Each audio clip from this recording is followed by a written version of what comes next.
पांचवा प्रश्न है, जीवन का लक्ष्य क्या है। हम लोग खूब परिश्रम कर रहे हैं, खूब भाग दौड़ कर रहे हैं, सब कुछ कर रहे हैं, लेकिन हमें ये तो पता हो जाना कहाँ है।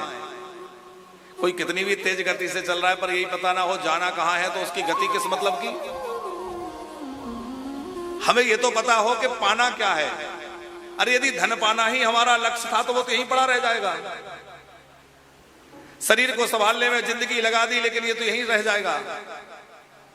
तो फिर प्राप्त क्या करना है, जाना कहाँ है, लक्ष्य क्या है। बोले हम सबका लक्ष्य है भगवान के चरण कमल भगवत प्राप्ति।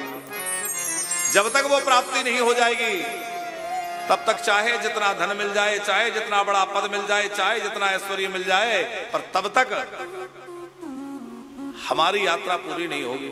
ये ठीक वैसे ही है वशिष्ठ जी, जैसे यात्रा में चाहे जितनी सुविधाएं मिल जाएं, लेकिन घर जैसा आनंद नहीं आता। थोड़े दिन तो अच्छा लगेगा कि भाई बड़ी अच्छी होटल है, बड़े अच्छे कमरे हैं, इतना बढ़िया ब्रेकफास्ट है और ये है और वो है, लेकिन 2 दिन 3 दिन बाद लगेगा कि अब तो घर चलो। सुकून घर में ही मिलेगा।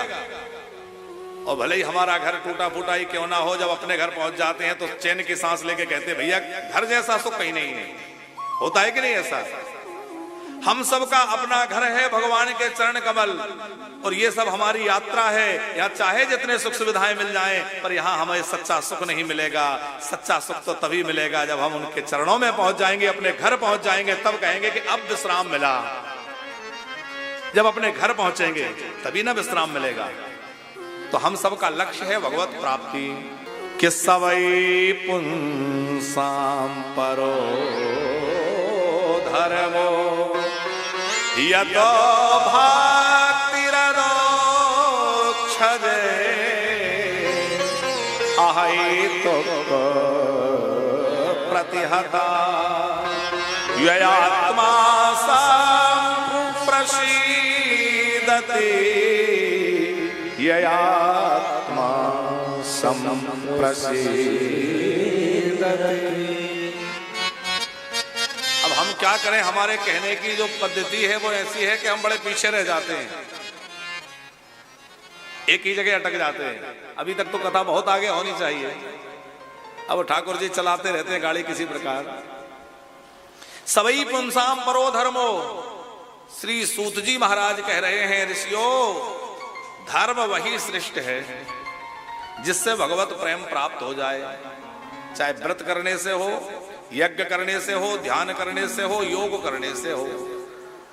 अब हमने खूब व्रत तो किए लेकिन भगवत प्रेम नहीं हुआ। खूब तीर्थ यात्राएं की पर उन तीर्थों में जाके भगवान को नहीं खोजा। वहां हम पिकनिक मनाने ही चले गए तो उसका लाभ हम नहीं ले पाए। हमने व्रत तो किया लेकिन उस व्रत में भगवत प्राप्ति की चाह नहीं रखी, भगवत प्रेम का भाव नहीं रखा। तो हमें उससे लौकिक सुख तो मिल सकते हैं, स्वर्ग आदि की संपत्ति यज्ञ आदि से मिल सकती है, लेकिन उसका बहुत लाभ नहीं है। क्योंकि स्वर्ग जाने के बाद भी आखिर लौटना तो यहीं पड़ेगा। स्वर्ग जाना बिल्कुल वैसे ही है जैसे आप खूब सारी संपत्ति इकट्ठा करके कहीं विदेश घूमने चले जाएं। तो कब तक घूमेंगे? जब तक वो पैसा पास में है, बैंक में बैलेंस है, और बैलेंस खत्म हुआ तो चिंता सताएगी कि भैया आप घर चलो, लौट के वहां कुछ काम धंधा करेंगे ताकि और व्यवस्था करें। क्या होगा?